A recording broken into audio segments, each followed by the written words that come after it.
आज हम लोग बिलियन के बारे में पढ़ेंगे कि बिलियन क्या होता है। तो बिलियन को अंग्रेजी में हम सॉल्यूशन कहते हैं। लिखा हुआ है दो या अधिक पदार्थों का समांग मिश्रण।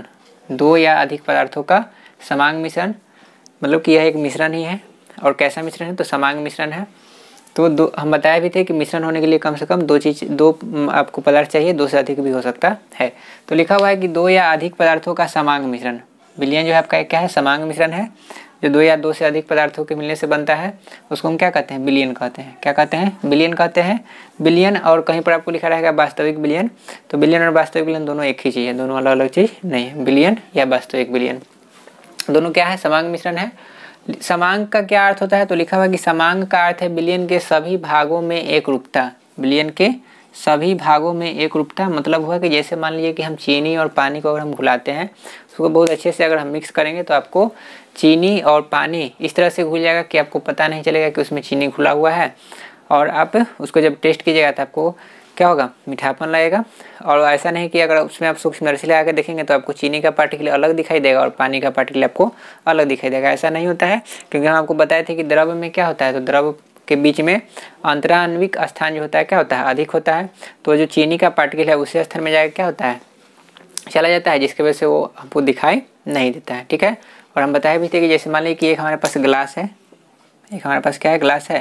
ग्लास में मान लीजिए कि यहाँ तक पानी भरा हुआ है, यहाँ तक क्या है? पानी भरा हुआ है। इसमें मान लीजिए कि थोड़ा सा हम चीनी और हम डालें, इसको अगर हम मिलाएंगे, ठीक ना, तो क्या ये इसका जो लेवल है यहाँ तक ये ऊपर जाएगा या नहीं? पानी का स्तर जो है ऊपर जाएगा या नहीं जाएगा? तो पानी का लेवल ऊपर नहीं जाएगा। जैसे अगर हम एक निश्चित मात्रा में चीनी रखेंगे तो ऐसा नहीं कि जैसे मान लीजिए कि पानी है हमारे पास, मान लीजिए कि 100 ml, उसमें हम चीनी रख दिए 200 ml या 50 ml। ऐसा नहीं कि पानी उसमें चीनी अगर उसमें हम थोड़ा सा डालते हैं, ठीक है, जितना उसके बीच में गैपिंग होगा, तो जब हम चीनी इसमें डालेंगे तो वह चीनी क्या होगा कि इसके बीच में जो खाली स्थान होता है उसके बीच में जाए चीनी का पार्टिकल जाएगा, क्या हो जाएगा? सेटअप हो जाएगा, जिसकी वजह से इसका लेवल जो है, पानी का जो लेवल है, पानी का जो स्तर है ऊपर नहीं बढ़ेगा। तो ऐसा इसलिए होता है कि उसके बीच में अंतराण्विक स्थान होता है। तो लिखा हुआ है कि बिलियन के सभी भागों में एक रूपता। तो वह जो चीनी का पार्टिकल होगा सब जगह बराबर मात्रा में क्या होता है? डिस्पर्स हो जाता है, बराबर मात्रा में क्या होता है? फैल जाता है। उसी को हम क्या कहते हैं? सभी भागों में एक रूपता, या उसी को हम कहते हैं समांग। और बिलियन का संगठन क्या होता है? एक रूप होता है, मतलब कि सभी जगह एक जैसा होता है। कि पानी अगर ऊपर का हम लिए, जिस मान लीजिए गिलास में अगर हम चीनी और पानी का मिश्रण लिए, तो पानी का ऊपर भाग जितना मीठा होगा नीचे का भाग भी क्या होगा? उतना ही मीठा होगा। ठीक है। अब जैसे यहाँ पर एग्जाम्पल में लिखा है जैसे चीनी का जलीय विलयन। तो जलीय विलयन का मतलब ये हुआ कि चीनी और जल का आपका मिश्रण होगा और समांग मिश्रण होगा, तो इसको हम क्या कहेंगे? इसको हम विलयन कहेंगे। कॉपर सल्फेट आपका एक क्या होता है? कॉपर सल्फेट आपका एक कंपाउंड होता है जो नीले रंग का होता है, ठीक है। तो कॉपर सल्फेट का जलीय विलयन मतलब कि कॉपर सल्फेट और जल का मिश्रण होगा। इसी तरह से आपका एल्कोहल का जलीय विलयन मतलब कि एल्कोहल होगा। एल्कोहल भी आपका क्या होता है? कि लिक्विड ही होता है, और जल भी आपका क्या है? लिक्विड है। तो विलयन में दोनों लिक्विड भी हो सकता है, दोनों गैस भी हो सकता है, ठीक है, सॉरी, दोनों लिक्विड हो सकता है, एक गैस हो सकता है, एक द्रव हो सकता है। हाँ, वहाँ पर दोनों ठोस नहीं, यहाँ पर दोनों ठोस नहीं हो सकता है, यहाँ पर एक द्रव होना जरूरी है। ठीक है, मतलब कि यहाँ पर जो विलायक होगा आपका वो हमेशा क्या होगा? तो वो हमेशा आपका द्रव ही होगा। तो एल्कोहल का जलीय विलयन का मतलब क्या हुआ? कि एल्कोहल और जल का मिश्रण हुआ। उसी तरह से अगर मान लीजिए कि हम लेते हैं सोडा वाटर, तो सोडा वाटर में क्या होता है? आपका कार्बन डाइऑक्साइड और जल का मिश्रण होता है। तो कार्बन डाइऑक्साइड वहाँ पर क्या है? गैस है, और जल वहाँ पर क्या है? आपका द्रव है। तो वहाँ पर द्रव और गैस का मिश्रण हो गया। तो इस तरह से बहुत सारा हो सकता है। आगे हम बात करते हैं विलायक या घोलक की। विलायक को ही हम घोलक कहते हैं, मतलब जिसमें कोई चीज़ घुल जाए उसको हम क्या कहेंगे? घोलक कहेंगे। तो विलायक और घोलक को अंग्रेजी में कहते हैं सोल्वेंट कहते हैं। क्या कहते हैं? सोल्वेंट। तो लिखा हुआ है कि जिस द्रव में, लिखा भी हुआ है यहाँ पर इसके डिफिनीशन में, कि जिस द्रव में किसी पदार्थ को घुलाया जाए, माने कि जिस द्रव में कोई पदार्थ को अगर हम घुलाएंगे और वो घुल गया तो उसको हम क्या कहेंगे? उस विलायक कहेंगे। क्या कहेंगे? विलायक या घोलक कहेंगे। और लिखा हुआ है कि विलयन में विलायक जो होता है, विलयन जो आपका है, विलयन आपका क्या होता है? तो आपका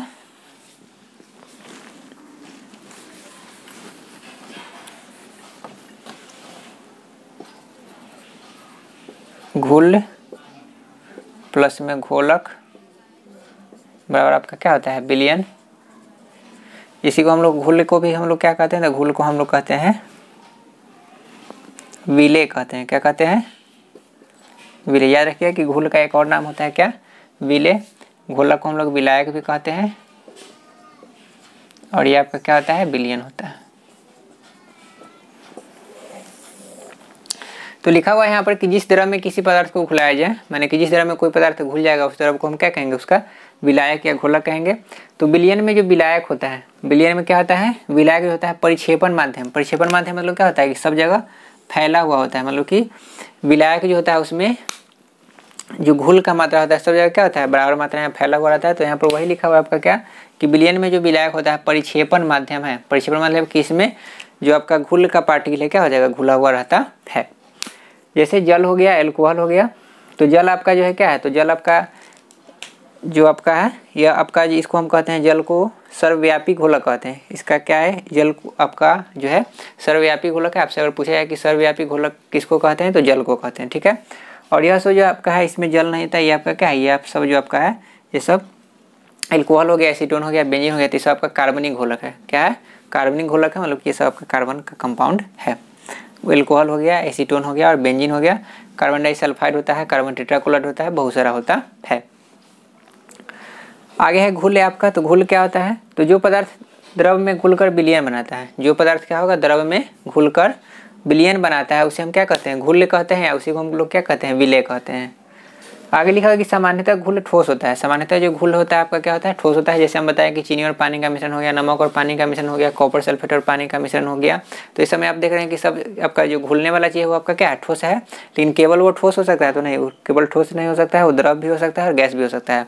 अधिकांश जो आपका होता है ठोस होता है। तो वही लिखा हुआ है कि सामान्यतः जो घुल होता है वो आपका क्या होता है, ठोस होता है। लेकिन कुछ घुल जो आपका है द्रव भी हो सकता है, गैस भी हो सकता है। जैसे हम आपको बताया कि एल्कोहल और पानी का मिश्रण हो गया, तो एल्कोहल आपका वहाँ पर क्या हो गया, घुल हो गया और आपका क्या है, द्रव है। उसी तरह से अगर हम बात करें कि एसीटोन और पानी का मिश्रण है, तो एसीटोन आपका वहाँ पर क्या है, द्रव है। तो वहाँ पर जो आपका घुल है आपका क्या है, द्रव है। उसी तरह से हम बात करेंगे ऑक्सीजन और जल का मिश्रण, तो ऑक्सीजन वहाँ पर क्या है, गैस है। तो वहाँ पर आपका घुल जो हो गया क्या हो गया, गैसीय अवस्था में भी आ गया, ठीक है। तो यह जो आपका घुल है सामान्यतः ठोस होता है, लेकिन घुल द्रव भी हो सकता है, गैस भी हो सकता है। आगे लिखा हुआ है कि विलयन में जो पदार्थ अधिक मात्रा में रहता है वो विलायक कहलाता है, और जो कम मात्रा में होता है वो घुल होता है। इसका मतलब क्या हुआ कि अब जैसे मान लीजिए कि हमारे पास, सिंपल सी बात समझिए, जैसे मान लीजिए हमारे पास दूध है और हमारे पास क्या है, पानी है। हमारे पास दूध और पानी है, ठीक ना। तो अगर मान लीजिए कि दूध का मात्रा हम अधिक लेते हैं, दूध का मात्रा हम क्या लेते हैं, अधिक लेते हैं, और पानी उसमें थोड़ा सा मिलाते हैं, तो उस समय दूध आपका क्या हो जाएगा, तो दूध आपका हो जाएगा विलायक हो जाएगा। क्या हो जाएगा, विलायक। और पानी आपका क्या हो जाएगा, तो पानी आपका विलय हो जाएगा, मतलब कि पानी आपका हो जाएगा घुल हो जाएगा। बस समझ में आया कि अगर मान लीजिए कि हमारे पास 10 लीटर दूध है और इसमें अगर हम 1 लीटर पानी मिला दिए, ऐसे मिलाना तो नहीं चाहिए लेकिन मान लीजिए मिला दिए, ठीक है। तो 10 लीटर में अगर 1 लीटर पानी अगर हम मिला दिए, तो यह दोनों का जो मिश्रण होगा इसमें आपका घुल कौन होगा और घोलक कौन होगा, तो आपका दूध आपका क्या हो जाएगा, तो दूध आपका हो जाएगा घोलक, घोलक या विलायक कह सकते हैं। और ये आपका क्या हो जाएगा, तो ये आपका हो जाएगा घुल, कि पानी इसमें विले विले मतलब ना होता है कि जैसे हम लोग कहते हैं कि कोई चीज़ बिला गया, सिंपल से कहते हैं ना कि अभी ये तो था, अभी कहाँ बिला गया, बिला गया मतलब कि उसमें क्या हो गया, खो गया, वो हमको नहीं मिल रहा है। तो जैसे हम यहाँ पर क्या देखते हैं कि जैसे चीनी हम पानी में मिलाते हैं, तो चीनी आपको क्या होता है, दिखाई देता है क्या, नहीं, कहाँ चला गया, तो पानी के अंदर में आपका क्या होता है, जो स्पेस होता है उसके बीच में वो चला गया, तो हमको दिखाई नहीं देता है। तो विलय मतलब आपका क्या हो गया कि जो चीज़ हमको दिखाई विजिबल हो जाता है, जो चीज़ दिखाई नहीं देता है, तो उसको हम लोग क्या कहते हैं, घुल कहते हैं। तो वो आपका जो है बेसिकल जो आपका डिफिनीशन है ये आपका, ठीक है। तो यहाँ पर क्या लिखा हुआ है कि यहाँ पर आपका पानी कम है और यहाँ पर आपका दूध क्या है, ज़्यादा है। तो जो मात्रा कम रहेगा वो आपका क्या कहलाएगा, घुल कहलाएगा। जो मात्रा आपका अधिक रहेगा वो आपका क्या कहलाएगा, घोलक कहलाएगा, ठीक है। अभी हम क्या कहें कि दूध में पानी मिला हुआ है, दूध में क्या मिला हुआ है, पानी मिला हुआ है। और अगर मान लीजिए कि हम दूध को कर देते हैं 1 लीटर और पानी को कर देते हैं 10 लीटर, तो हम क्या कहेंगे कि दूध जो है पानी में मिला हुआ है। अभी अगर मान लीजिए कि दूध अगर 10 लीटर है और पानी 1 लीटर है, तो हम क्या कहेंगे कि दूध में पानी मिला हुआ है। और अगर मान लीजिए कि पानी अगर आपका हो गया 10 लीटर और दूध हो गया 1 लीटर, तो हम क्या कहेंगे कि दूध हम क्या कहेंगे उस समय कि पानी में क्या मिला हुआ है, दूध मिला हुआ है। तो उस समय आपका घोलक जो हो जाएगा पानी हो जाएगा और आपका घुल जो हो जाएगा क्या हो जाएगा, दूध हो जाएगा। तो सिंपल सी बात समझिए कि जो मात्रा अधिक रहेगा वो आपका क्या हो जाएगा, वो आपका हो जाएगा घोलक, और जो मात्रा कम रहेगा वो आपका क्या हो जाएगा, तो वो आपका हो जाएगा घुल हो जाएगा। तो वही यहाँ पर लिखा हुआ था कि विलयन में जो पदार्थ अधिक मात्रा में रहता है वो विलायक हो जाता है, और जो कम मात्रा में होता है वो आपका घुल हो जाता है। आगे लिखा हुआ है कि जल एक सर्वव्यापी घोलक है। जल आपका क्या है, एक सर्वव्यापी घोलक है, कि बहुत सारा चीज़ इसमें क्या होता है, घुल जाता है। जो चीज़ नहीं घुलता है तो उसके लिए हम अलग अलग चीज़, जैसे देखिए कि जैसे मान लीजिए किसी भी चीज़ को अगर हम पेंट कर रहे हैं, क्या कर रहे हैं, किसी भी चीज़ को अगर हम मान लीजिए खिड़की को या दरवाजे को या किसी भी चीज़ को पेंट अगर हम कर रहे हैं, तो मान लीजिए कि हमारे हाथ में पेंट अगर लग गया, ठीक है, तो उस समय हम क्या करते हैं, तो उस समय हम पेट्रोल या केरोसिन या डीजल या ये सब का जो हम लोग कहते हैं कि थिनर है या किसी भी चीज़ का, तो उस आपका जो होता है कार्बनिक घोलक होता है, देखने में पानी जैसा लगता है, ठीक है। तो उसे जब हम अपने हाथ पर रख करके उसको क्या करते हैं, रब करते हैं, तो आपका क्या होता है, वो सब आपका उसमें घुल जाता है और आसानी से क्या होता है, वो आपका साफ हो जाता है। तो एक्चुअल में क्या होता है कि पानी में वो आपका पेंट है वो नहीं घुलने वाला है, तो उस समय हम क्या इस्तेमाल करेंगे, तो उस समय हम इस्तेमाल करेंगे एसीटोन का या मान लीजिए बेंजीन का या दूसरा ऐसा कार्बनिक घोल जिसमें वो घुल जाए। उसी तरह से अगर मान लीजिए कि किसी के नेल पॉलिश को आपको क्या करना है, साफ करना है, तो उसमें लोग क्या करते हैं, तो उसमें एसीटोन से जो बना एक लिक्विड आता है उसका इस्तेमाल करते हैं। तो एसीटोन उसमें क्या होता है, एसीटोन में वह जो आपका होता है वो बहुत घुल जाता है, उसका तो ये आपका क्या होता है, साफ हो जाता है। तो ऐसा नहीं कि जल में सब चीज़ घुल ही जाएगा, ठीक है, लेकिन अधिकांश ही जल में घुलता है, इसलिए जल को क्या कहते हैं, सर्वव्यापी घोलक कहते हैं। और सारा भी आपका घोलक होता है जो आपका क्या होता है, कार्बनिक होता है। जैसे यहाँ पर हम नाम आपका लिख दिए कि एल्कोहल हो गया, एसीटोन हो गया, बेंजीन हो गया, कार्बन टेट्राक्लोराइड हो जाएगा, कार्बन टेट्राक्लोराइड हो जाएगा, उसके बाद आपका कार्बन डाइसल्फाइड हो जाएगा, कार्बन डाइसल्फाइड, इस तरह से बहुत सारा है, ठीक है। तो कुछ का नाम आपको ध्यान में रखिएगा, तो इसको नोट कीजिए।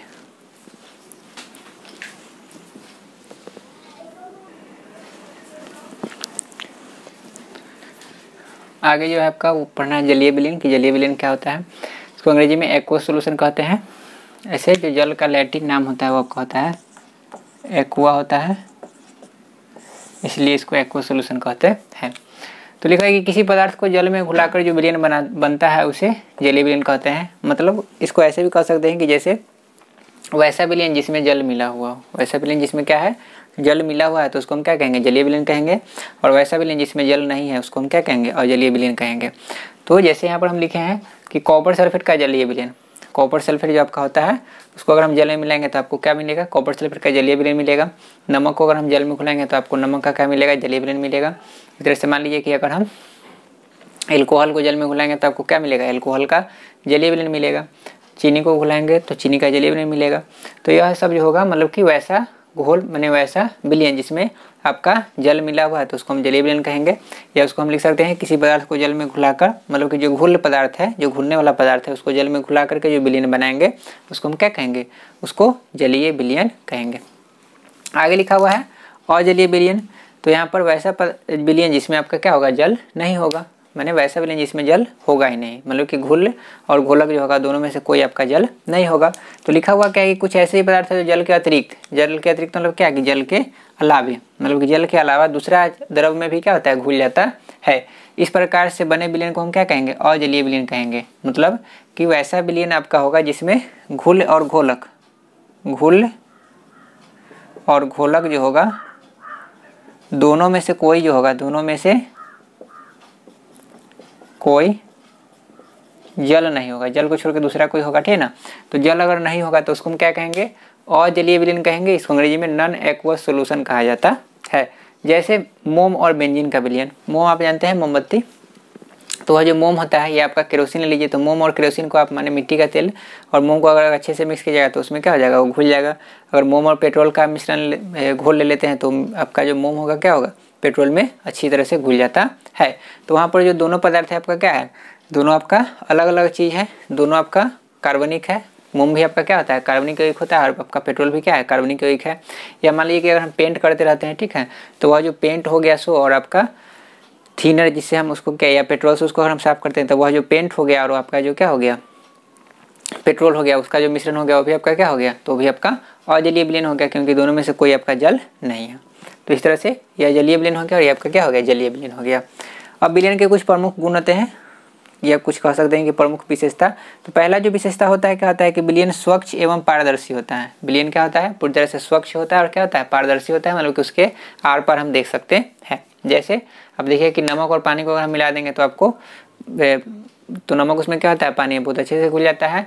और मान लीजिए कि एक आप कांच के गिलास में उसको आप रखिए, ठीक है, नमक और पानी के मिश्रण को, ठीक है ना, तो आप इस पार से उस पार उसको अच्छे से देख सकते हैं। पारदर्शी का मतलब क्या हुआ कि प्रकाश के एक सिरा से दूसरे सिरे तक क्या हो सकता है, जा सकता है, एक दूसरे को पार कर सकता है, तो उसको हम क्या बोलते हैं, पारदर्शी बोलते हैं।